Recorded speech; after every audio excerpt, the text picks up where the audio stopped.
If you're in senior leadership, on a board, or an investor, there's a new and complex regulation that needs to be on your radar: the European Union's AI Act. This guide is designed to focus on one critical piece of that puzzle: the AI literacy requirements under Article 4 and what they mean for your organization, starting right now. So here's what we're going to cover. We'll start with why this EU law has a truly global reach. Then we'll dive right into the specifics of Article 4. After that, we'll get into your potential roles and what you're on the hook for, lay out a practical framework for compliance, and wrap up by looking at the bigger picture of risk, liability, and strategy. So, first things first, why exactly does a regulation from the EU demand the immediate attention of a US-based or multinational company? Well, the answer is pretty simple. Its reach extends far beyond Europe's borders. If you remember the rollout of GDPR, this will sound familiar. The AI Act was designed with this same kind of extraterritorial scope. And the key takeaway is this: it doesn't matter where your company is based. If you develop an AI system, use an AI system, or if the output of your AI is used inside the EU, then this regulation applies to you, period. And you really need to understand that the stakes for getting this wrong are incredibly high. For the most serious violations, we're talking about fines that can go up to 35 million euros or 7% of your total worldwide annual turnover, and they'll take whichever number is higher. For anyone in a leadership role, this immediately elevates compliance from a departmental issue to a core business risk. The regulation also lays out several key roles in the whole AI value chain. It is absolutely critical for your organization to figure out which of these roles you play. Are you a provider that's building the AI? Are you a deployer who's just using it? Maybe you're an importer. Knowing where you stand is the essential first step. Okay, so that brings us to the very heart of this guide, the compliance mandate in Article 4, which is all about ensuring AI literacy. This is the language taken directly from the law itself.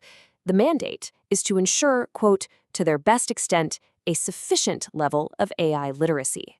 Now, those are very carefully chosen words. They suggest a flexible, risk-based approach, but make no mistake, the core obligation is crystal clear. And the Act doesn't leave you guessing. It gives a very clear definition of AI literacy. This isn't just about technical know-how. It's really a mix of skills, knowledge, and understanding that empowers your people to use AI systems in a responsible way, with a full awareness of both the incredible opportunities and the potential risks and harms. Now, here's a point that cannot be overstated. Unlike a lot of other parts of the Act that are tiered based on risk, this AI literacy requirement is universal. It applies whether you're using a simple internal chatbot or a complex high-risk system. That makes this a fundamental obligation for every single organization in scope. So, how does this all translate into actual responsibilities for your organization? Well, that depends entirely on your role in the AI ecosystem. Let's dig into that critical difference between being a provider versus a deployer. It really boils down to this. A provider is the one who develops and builds an AI system. A deployer is an organization that uses an AI system.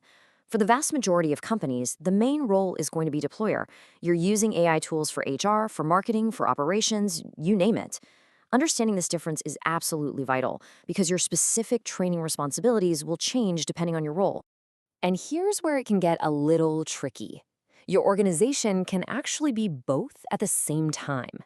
You might be a deployer when you use a third-party AI service from a major tech company, but you could also be a provider if your R&D team builds a custom AI model for your own clients.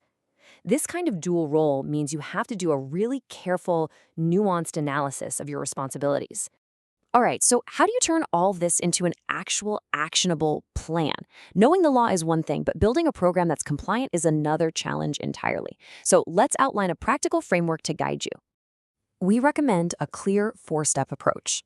First, you have to assess where you are right now to find the knowledge gaps. Second, you need to roll out mandatory foundational training for everybody. Third, you've got to develop specific training pathways that are tailored to different roles. And finally, you have to document everything. This gives you a defensible record that you can show to regulators. Think of this company-wide training as your baseline. The goal isn't to make everyone an AI expert. It's about making sure every single employee gets the fundamentals: what AI is, what the risks are, how to use these tools safely, the basics of the regulatory landscape, and which specific systems are actually being used inside your own company.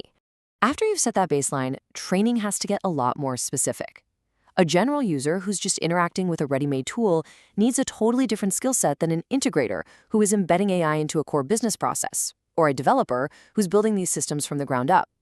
Customizing your training to these different personas is absolutely key to meeting that sufficient level requirement from Article 4.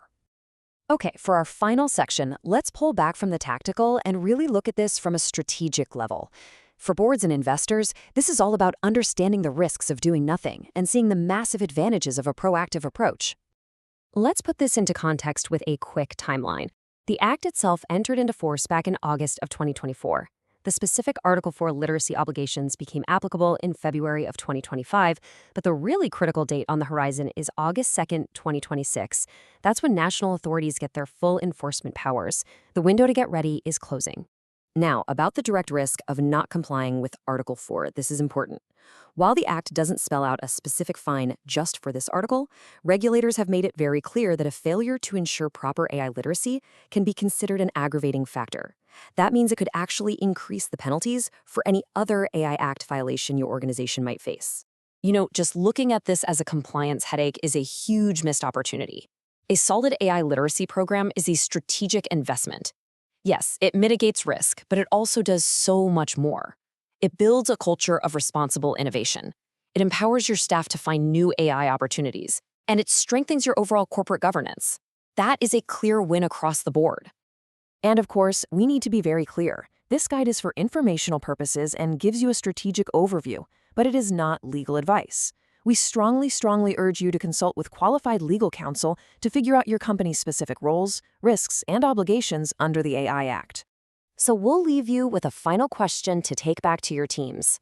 As you move forward, are you treating your AI literacy program as just another compliance task to check off a list, or do you see it for what it can be? A foundational, strategic asset that will drive innovation and protect your organization for years to come.